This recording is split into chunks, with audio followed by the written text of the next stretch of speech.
தமிழ்நாட்டினுடைய அரசியலை ரொம்ப நுட்பமாக ரொம்ப நீண்ட ஆண்டுகளாக பார்த்துட்டு வரீங்க. மதுரையை டார்கெட் பண்ணுறாங்களா இந்த அரசியல்? அதே கேள்வி தான். ஏன்னா திமுகவினுடைய முப்பெரும் விழாவும் அங்கே தான் நடக்குது. முருகர் மாநாடு, திருப்பரங்குன்றத்தினுடைய அந்த விவகாரம் எல்லாமே மதுரையை பேஸ் பண்ணி நடக்குது இல்லையா? கடந்த காலத்தினுடைய ஆட்சி மாற்றத்திற்கு தென் மாவட்டங்களில் ஏற்பட்ட சில அரசியல் நிகழ்வுகள் ரொம்ப முக்கியம் இல்லையா? தூத்துக்குடியில் நடந்த அந்த விவகாரம், அதே மாதிரி ஜார்ஜ் அவங்க இறந்து போன லாக்அப் டெத்து, இது மாதிரியான விஷயங்கள் கடந்த காலத்தினுடைய வரலாறை போன்று அண்மை காலமாக சில நிகழ்வுகளும் நடக்குது. கெவினுடைய விஷயம், அதே மாதிரி அஜித் குமாருடைய லாக்அப் டெத்து, இது மாதிரியான சம்பவங்கள் அங்கே நடக்கிறதுனால மதுரையை களமாக வைக்கிறதுக்கு அரசியல் கட்சிகள் முயற்சி பண்ணுறாங்களா? அதாவது சமீப காலத்தில் நீங்கள் சொல்றது உண்மை. ஆனால் தமிழ்நாட்டுடைய கடந்த கால வரலாறுல அதுக்கு ஒரு முக்கியமான காரணம், பூகோள ரீதியாக தமிழகத்தினுடைய மைய பகுதி என்பது திருச்சி, அதுக்கப்புறம் தான் மதுரை. நீங்க பாத்தீங்கன்னா எல்லா கட்சியிலும் பிரம்மாண்டமான மாநாடுகள்லாம் கடந்த காலத்தில் திருச்சியில் தான் நடந்திருக்கு. திருச்சின்றது திருப்பு முனைன்னு சொல்ற அளவுக்கு திமுகவினுடைய அந்த வார்த்தையை சொன்னீங்களே, அது என்னன்னு சொல்லல. திமுக என்கின்ற ஒரு அரசியல் கட்சி தேர்தலில் நிற்பதா வேண்டாமா என்பதற்காக ஒரு மாநாடு கூட்டி அதைத்தான் அவங்க திருப்பு முனைன்னு சொல்றது, அதுவும் ஒரு காரணம். அதே போல நாங்களே எமர்ஜென்சி பீரியட்ல ஒரு பிரம்மாண்டமான பாக்கெட்ல 10 ரூபாவோட இல்லாமலே நாங்கள் நடத்துறோம். மிக பிரம்மாண்டமான கூட்டம். அது பெரிய பெரிய மாநாடுகள் நடந்தது. இப்போது மதுரையில் அதிகம் நடக்கிறது உண்மை. அதில் ஒரு முக்கியமான காரணம் திருச்சிக்கும் மதுரைக்கும் அடிப்படையில் வரலாற்று ரீதியாக பல விஷயங்கள் இருக்கு. திருச்சி என்பது ஊரெனப்படுவது உறையூராகும் வரலாற்றில் சொல்றாங்க. சோழ மன்னருடைய தலைநகரம். மதுரை என்பது பாண்டிய மன்னருடைய தலைநகரம். ஆக ரெண்டு தமிழ் மன்னர்களுடைய தலைநகரமாக விளங்கிய 2 ஊர். ஆனால் ரெண்டுலேயும் பல வித்தியாசமான இருக்கு. இந்த உலக வரலாற்றிலேயே ஓடுகின்ற நதியில் முதலாக குறுக்கே ஒரு அணையை கட்டியது மன்னர்கள் காலத்திலேயே. கரிகால் சோழன் காலத்திலேயே காவிரிக்கு குறுக்கே கல்லணையை கட்டினான். அது ஒரு வரலாற்று சிறப்பு. அதுக்கு கரை கட்டுவதற்காக கரிகால் சோழன் இங்க இருக்கிறவங்களை பயன்படுத்தல, இலங்கைக்கு படையெடுத்து போய் அங்கிருந்து சிங்கள காடைகளை கொண்டு வந்து அவர்களை வச்சு கரைய வைத்தான். அதே போல மதுரைக்கு இருக்கக்கூடிய சிறப்பு என்பது அது இப்படிப்பட்ட இல்லைன்னாலும் ஒரு நியாயத்தின் இடமாக அது இருந்தது. கண்ணகியும் கோவலன் போகிற போது அந்த நடந்த துயர சம்பவம் முடிந்ததற்கு பின்னாலே கண்ணகி மன்னனுடைய அமைச்சரவைக்கு அந்த அரசவைக்கு போகிறார். கொற்றவனும் நீயோ வளநாடும் உன்னதோன்னு ஆரம்பிச்சு எல்லாவற்றையும் பேசிய உடனே அதை கேட்ட மன்னன், யானோ அரசன் யானே கல்வன் என் செங்கோல் வளைந்தது சொன்னா அப்படியே இறந்து போனான். அப்ப அவனுடைய நேர்மை என்ன என்பதற்கு எடுத்துக்காட்டா இருக்கு. இப்படி பல விஷயங்கள் ஒற்றுமையாக இருந்தாலும் இப்போது மதுரைக்கு வருவதற்கு மிக முக்கியமான காரணம், திருச்சியை சுற்றி இருக்கிற ஒரு காலத்திலே பிரம்மாண்டமான மாநாடுகள் போடுவதற்கான இடங்கள் எதுவுமே இப்போது இல்லை. அந்த காட்டூர்ல எல்லா கட்சியும் மாநாடு போட்டிருக்கு. இப்போ அந்த இடத்துல ஒரு ஒரு ஒரு 2 கிரவுண்ட் இடம் கூட காலி பார்க்க முடியாது. இதை சுற்றி இருக்கிற எல்லா இடமும் தொழிற்சாலைகளாக மற்றபடி மாறிடுச்சு. இப்போது மதுரைக்கு பக்கத்தில் தான் அப்படி காலி இடம் இருக்கு என்பது உண்மை. திருச்சி என்று போடுவதென்றால் திருச்சியை தாண்டி பெரம்பலூர் பகுதியில் போய் ஒரு 30 கிலோமீட்டர் தாண்டி தான் அப்படி இடத்தை தேடணும். இதுவும் ஒரு காரணம். மதுரைக்கும் திருச்சிக்கு வேறு சில உண்டு. தமிழ்நாட்டில் இருக்கக்கூடிய நகரங்களிலேயே சிறுபான்மை இஸ்லாமியர்களும் கிறிஸ்தவர்களும் அதை போலவே இந்துக்களும் கிட்டத்தட்ட சமமாக வாழ்கிற ஒரு நகரம் என்பது திருச்சி, அடுத்து மதுரை. நீங்க மத மோதல்கள் என்பது மற்ற இடங்கள்ல இருக்கலாம், இந்த 2 ஊர்லையும் மத மோதல் இருக்காது, ஜாதி மோதல் கூட வந்திருக்கும். அதுவும் திருச்சியில் ஜாதி மோதலும் கிடையாது. இதை பார்க்கிறோம். அதை தாண்டி வரலாற்று ரீதியாக இன்னொன்று நினைச்சா எனக்கு அது சிரிக்க தான் தோணுது. காங்கிரஸ் கட்சி அடிமை இந்தியாவிலேயே காஷ்மீரிலிருந்து கன்னியாகுமரி வரை எல்லா மாவட்ட தலைநகரங்களிலும் ஆலய பிரவேசம் என்கின்ற போராட்டத்தை கொண்டு வரும். அந்த போராட்டத்திற்கு பிற்படுத்தப்பட்ட மக்களை அழைத்து கொண்டு தலைமை தாங்குவது என்பது இன்னைக்கு என்னென்னமோ சீர்திருத்தம் பேசுறாங்க.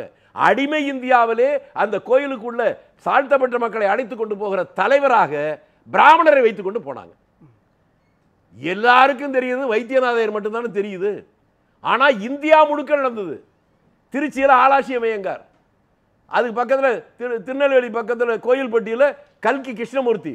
ஆனாலும் வைத்தியநாதர் ஏன் தெரிந்ததுன்னா, இயல்பாகவே ஒரு கதையோ சினிமாவோ எவ்வளவு நல்ல ஹீரோ இருந்தாலும் சரி, ஒரு வில்லன் இருந்தால் தான் ஹீரோக்கே மரியாதை வருது. மற்ற ஊர்களெல்லாம் வில்லன் இல்லை. மதுரையில் வில்லன்கள் இருந்தாங்க, இப்பவும் இருக்கிறாங்க. யார்?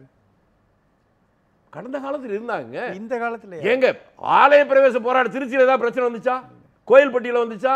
கோயம்புத்தூர்ல வந்துச்சா? ஸ்ரீவில்லிபுத்தூர்ல வந்துச்சா? ஆனா மதுரையில் மட்டும்தானே போராட்டம் வந்துச்சு. அதை போல வில்லர்கள் இருந்தாங்க, இப்போ இருக்கிறாங்க. இப்போ 2 தடவை அழுத்தி சொல்றீங்க, ஆனா யாருன்னு சொல்ல மாட்டேங்க. ஆமா இருக்கிறாங்க. என்ன மக்களுக்கு தெளிவா புரியும், உங்களுக்கு புரியலன்னா அவங்ககிட்ட கேட்டுங்க. இன்னைக்கு ஆனா இன்னைக்கு எனக்கு என்னன்னா ஒரு வருத்தம்னு கேட்டா, இந்த 2 ஊர்ல இருக்கிற மக்களும் விழிப்போட இருக்கிறாங்கன்னு தான் நான் நினைச்சுக்கிட்டு இருந்தேன். இப்போ நீங்க சொன்னீங்க பாருங்க, இப்போ எடப்பாடி பேசினார்னு, அதை நானும் உங்க டிவியில தான் கேட்டேன். அதுல ஒரு விஷயத்தை ஆக்ரோஷமா பேசினார். முன்னாள் இருக்க மக்கள்லாம் நிக்கிறாங்க மட்டுமில்ல, பக்கத்தில் என்ன என்னுடைய நண்பர் ராஜன் செல்லப்பா கூட ரியாக்ட் பண்ணல. அது என்ன சொன்னாரு, காங்கிரஸ்காரனும் கம்யூனிஸ்ட்காரனும் நீங்க எதிர்கூட்டணி தானே, நீங்க முல்லை பெரியாறு கேரளாவிலிருந்து பிடுங்கி தமிழ்நாட்டுக்கு கொடுக்க வேண்டியதானே அப்படின்னு பேசினாரு. யாருமே ரியாக்ட் பண்ணல. வரலாறு மறந்து போச்சான்னு எனக்கு தெரியல. முல்லை பெரியாறு அணை ஒரு காலகட்டத்தில் அந்த அணையுடைய கட்டுப்பாடு முழுக்க தமிழக அரசுக்கு இருந்துச்சு. அணை பராமரிப்பு தமிழக அரசு. தமிழ்நாட்டு எல்லையிலிருந்து அணைக்கு போகிற வரை இருக்கக்கூடிய பாதை தமிழ்நாடு அரசுக்கு உரிமை. அந்த வாட்டர் சர்ஃபேஸ் இருக்க அதில் மீன் பிடிக்கிற உரிமை தமிழ்நாட்டுக்கு. மீன் பிடிக்கிற உரிமை என்பது அந்த இடம் அவர்களுக்கு சொந்தம் நாடு முழுக்க இருக்கிறது. அப்படி இருந்தது எப்போது போச்சு? தமிழ்நாட்டில் எம்ஜிஆர் முதலமைச்சராக இருக்கிற போதுதான் ஒரு விவாதிக்காமலே யார்ட்டையும் அமைச்சரை கூட்டம் போடாமலே இந்த உரிமையை கேரள அரசுக்கு கொடுத்தாரு. இப்ப அவர் போய் அந்த கட்சியுடைய தலைவர் அங்க இருந்துக்கிட்டு இதை இவர்கள் மீட்டு கொண்டு வரதானேன்னா யாராவது ஒருத்தர் எதிர்த்து தப்பியான்னு சொல்லணும் இல்ல, அது சொல்லலேன்ற ஒரு வருத்தமா இருக்கு. இது மாதிரி பல விஷயங்கள் போயிட்டு இருக்கு. கடந்த காலத்தில் அதாவது மதுரைக்கும் பல வரலாற்று பின்னணி இருப்பதை போலவே திருச்சிக்கும் இருந்தாலும் ரெண்டுக்கும் இருக்கிற இப்ப இடப்பிரச்சனை என்பது இன்னொன்னு இருக்கு இல்லையா? இப்போ திமுக ஆட்சி, திமுகவுடைய கூட்டணி என்பது 200+ அப்படின்றது தான் அவங்களுடைய இலக்கா இருக்குது. 234 தொகுதிகளில் 200க்கும் மேற்பட்ட தொகுதிகளில் திமுக கூட்டணி ஜெயிக்கும் அப்படின்னு எந்த கட்சி நாங்க தோத்துவோம்னு சொல்லுங்க. இல்ல நான் கேட்கறது என்னன்னா, மதுரையை மையமாக வைத்து இப்ப மதுரைன்றது அதிமுகவுடைய கோட்டையாக இருக்குது அப்படின்றது கடந்த காலத்தினுடைய நிரூபணம். இப்ப அதை கைப்பற்றுவதன் மூலமாக அந்த தென் மாவட்டங்களை உள்ள இழுக்கிறது மூலமாக செல்வாக்கு செலுத்தலாம் நினைக்கிறீங்க? நீங்க மதுரைனாவே என்னங்க, மீனாட்சி பட்டினம் தானங்க. நீங்க முதல்ல ஆரம்பத்தில் சொன்னீங்க முருகன் மாநாடு போட்டாங்கன்னு சொன்னீங்களே, மீனாட்சி கோவிச்சுக்காதா? போடலாமாக முருகன் மாநாடு மதுரையில் போய் திருச்சியில் வந்து ரங்கநாதருக்கு தாங்க மாநாடு போடணும், இல்லைன்னா பிள்ளையாருக்கு போடணுங்க. அது மாதிரி மதுரையில் மீனாட்சிக்கெல்லாம் மாநாடு போடணும். அதனால் அதெல்லாம் இல்லை. அங்கே வந்து சாதிய மோதல்கள் இருக்கிறது என்பது உண்மை. ரெண்டுக்கு இன்னொரு ஒரு வரலாற்று பின்னணி இருக்கு. 200 ஆண்டுகளுக்கு முன்பே திருச்சியில் கல்லூரி வந்துச்சு. அதற்கு கொஞ்ச காலத்துக்கு பின்னாலே மதுரையில் கல்லூரி வந்துச்சு. 2 ஊர்லையும் கல்லூரியை முதல் கொண்டு வந்தவர்கள் முதல்ல கிறிஸ்தவர்கள். திருச்சியில் எஸ்பிஜி காலேஜ், அது வந்ததுக்கு அப்புறம் 20 வருஷத்துக்கு அப்புறம் தான் சென்ட் ஜோசப் காலேஜ் வந்துச்சு. அதற்கு பின்னால ஜமால் மோடு காலேஜ் வந்துச்சு. இதெல்லாம் வந்து திருச்சியில் வந்தது மட்டும் இல்லாமல் அதை போலவே மதுரையிலும் இருந்துச்சு. இப்படி பொதுவான பின்னணி இருந்தாலும் நான் மீண்டும் நினைவுபடுத்துவது, இப்பொழுது திருச்சியை மையப்படுத்தி ஒரு பெரிய மாநாடோ பிரம்மாண்டமான நிகழ்ச்சியோ நடத்துவதற்கான இடம் இல்லை. ஆகவே விரும்பினாலும் போட முடியாத நிலை. எந்த கால்குலேஷனும் இல்லையா? வெறும் இடம் இல்லை. இப்போ திருச்சியில இடம் இல்லை, அதனால மதுரையில் வச்சுக்கிறாங்க. நிச்சயமா அதுதாங்க. வரலாற்று ரீதியாக எல்லாரும் திருச்சியில் தானே போட்டாங்க. அதுதான் நான் சொல்லிக்கிட்டே வந்தேன். இல்லை, ஆனால் அதில் இன்னொன்று இருக்கு இல்லையா? திமுக மதுரையை தாண்டி அதிக இடங்களில் வெற்றி பெற முடியாத ஒரு நிலைன்றது இருக்குது. அதற்கு வந்து சில சமுதாய வாக்குகளும் காரணமாக இருக்குது. அண்ணா காலத்திலிருந்து அல்லது கலைஞர் கருணாநிதி செல்வாக்கு மிக்க தலைவராக இருந்த அந்த காலங்களில் கூட மதுரையில் அந்த அளவுக்கு அவங்களால சரி திரும்பி உங்களுக்கு நினைவுபடுத்த வேண்டிய வழி இல்லை. நீங்கள் கேட்டீங்கல்ல, தமிழ்நாடு வரலாறுல மிகப்பெரிய அரசியல் மாற்றம் 67 தானே. 67 திமுக ஆட்சி வந்துச்சு. அது அங்கெல்லாம் ஜெயிக்கல, பலவீனமா இருக்குன்னு நீங்க சொல்றீங்கல்ல. தூத்துக்குடியும் சேர்ந்த ஒட்டுமொத்த திருநெல்வேலி மாவட்டம் 18 சட்டமன்ற தொகுதிகள், 18லுமே காங்கிரஸ் தானே ஜெயிச்சது. இப்ப இந்த கூட்டணியில காங்கிரஸ் இருக்குல்ல. மதுரைன்னு எடுத்துட்டா கூட காங்கிரஸ் கம்யூனிஸ்டுகள் செல்வாக்கு மிக்க இருக்கிறாங்க. திமுக ஃபார்வர்ட் பிளாக் மாதிரியான கட்சிகளை வச்சுக்கிட்டு தான் ஜெயிக்கிறாங்க இல்லையா? அந்த போக்கு இருக்குல்ல. ஆனா இது எல்லாத்தையும் தள்ளிட்டு திமுக நேரடியாக களத்துக்குள்ள வரணும்னு பாக்குது சார். இல்ல சார், அப்படி நினைச்சாங்கன்னா அவங்க தவறு செய்யறாங்கன்னு அர்த்தம். இந்த கூட்டணிக்கு பலம் இருக்கிறது என்பதற்காக நான் சொல்லிட்டு இருக்கேன். அதனால அவங்க அந்த பார்வையோடு போக வேண்டிய அவசியம் இல்லை. நீங்களும் நானும் கூட்டணி, உங்ககிட்ட சாப்பாடு இருக்கு, என்கிட்ட இல்லைன்னாலும் என்கிட்ட இருக்கிற மாதிரி தான் நினைக்கணும். அப்படி நான் நினைக்கிறேன்னா அதுக்கு பேர் கூட்டணியே இல்லை. தென் மாவட்டங்களிலே காங்கிரசும் திமுகவும் கம்யூனிஸ்டும் இருக்கிற கூட்டணி பலவீனமாக இருக்கிறது என்று யாரால் நினைத்தால் அது வரலாற்று ரீதியாக ஒரு தவறான பார்வை. இல்லை, பலகீனமாக இருக்குதுன்னு நான் இந்த ஆங்கிளில் சொல்ல, நான் சொல்கிறது அதிமுக கொஞ்சம் பலகீனமாக இருக்கு இல்லையா? அதனுடைய ஓபிஎஸ் இல்லை, டிடிவி தினகரன் பிரிஞ்சிருக்காரு, சசிகலா பிரிஞ்சிருக்கிறாங்க. இப்போ இந்த இடத்தை பயன்படுத்தி கணிசமான இடங்களை செல்வாக்கா வாங்கிடலான்ற ஒரு கால்குலேஷன் போடுதா? சரி, இப்போ இது உங்களுக்கு நேரடியாக சொல்லிடுவோமே, அரசியலில் பிரிவதால் பலவீனம், சேர்வதால் பலம், இது உண்மை போல தோற்றமளிக்கிற ஒரு பொய் தோற்றம். உங்களுக்கு நேரடியாக கேட்குறேன், திமுக என்கிற ஒரு கட்சி அப்போ ஸ்தாபன காங்கிரஸ் தமிழ்நாட்டில் பலமாக இருந்துச்சு. அந்த திமுகவுக்கு காங்கிரஸுக்கும் வெறும் 2% வாக்கு வித்தியாசம் தான் போகுது. அந்த திமுக ரெண்டா உடையுது இல்லை, உடைஞ்சா அப்போ காங்கிரஸ் தானே ஜெயிக்கணும். திமுக அதிமுக எப்படி பலமாச்சு? அதை போல தனியா இருக்கிற போது வாங்குற வாக்கை விட 14 கட்சி கூட்டணி வந்துச்சு இல்ல, ஒரு கட்சி வாங்கின வாக்கே 14 கட்சி சேர்ந்தே வாங்கல. அதனால அரசியல் கணக்கு என்பது கூட்டல் கழித்தல் அது சரியா வராது, மக்கள் மனோநிலையை பொறுத்து தான்.